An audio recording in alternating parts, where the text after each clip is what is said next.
And now, the best 60-ish seconds of your week. This week marked the historic summit in Singapore between President Trump and dictator Kim of North Korea. An awful lot has yet to be determined about what will come out of that summit. Some interesting visuals. I had to sit down because President Trump towers over Kim, something the North Koreans didn't want the world to see.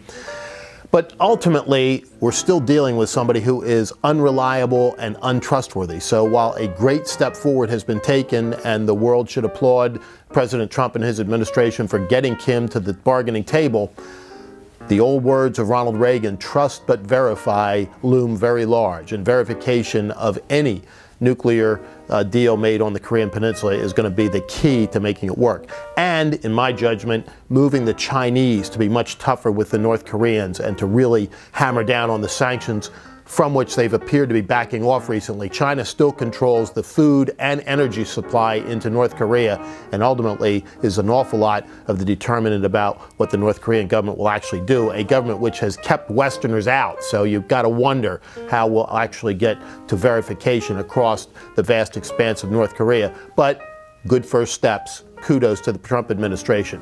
We also saw some interesting primaries this week. In South Carolina, Mark Sanford, an outspoken critic of President Trump, loses his congressional seat.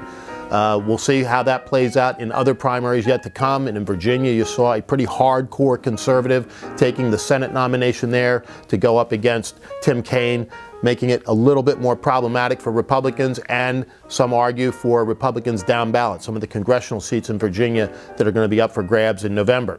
But the real test on Tuesday was of Maine's reform system, this so-called ranked choice primary that they had. You know, they were knocking off the bottom candidate if nobody got to 50% in the primary, so your second, third, or fourth choice might actually be the determinant. I have a hard time sometimes coming up with a first choice for crying out loud, much less a third, fourth, or fifth choice.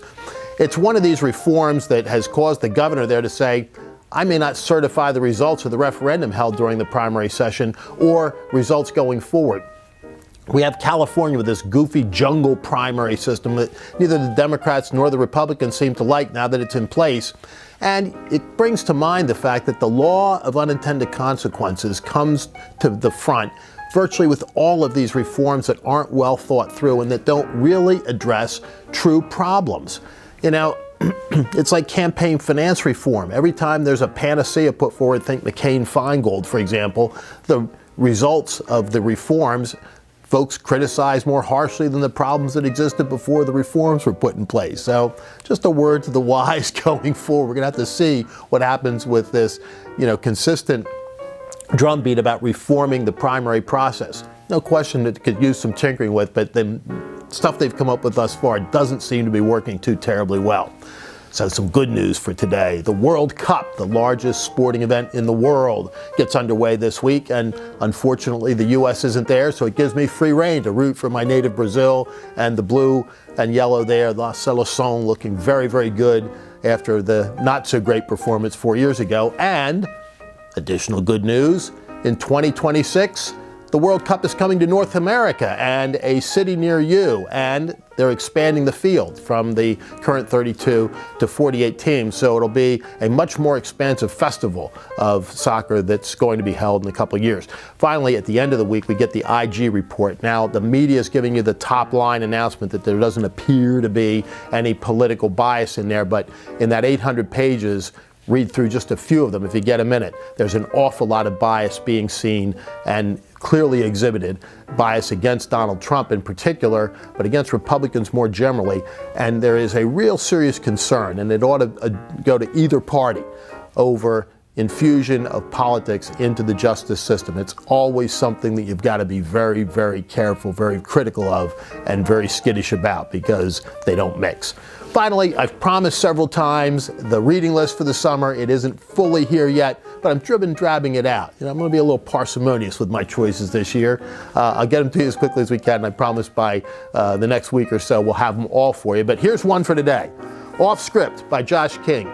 An advanced man's look into presidential politics and how campaigns really run. Now, Josh King is a Democrat, good guy, but from the left side of the aisle, doesn't really make much difference, though, because the techniques and what they do really all the same for both. King was with Dukakis. He's quick to point out, though, that he was not the guy responsible for the Dukakis in a tank commercial, the famed 1988 self-imploding ad that the Dukakis folks put up. And it follows in the footsteps of Jerry Bruno's book of almost 50 years ago. Bruno was a guy who was an advance man for Kennedy and Johnson, who wrote the book The Advance Man, kind of the principal and primordial read on the intricacies of putting together a presidential campaign, a real pulling back of the curtain and kind of an interesting look. So when you're sitting at the beach or up in the mountains, this might be one that you'd want to take out and give a quick read to. So for now, that is the best 60-ish seconds of your week.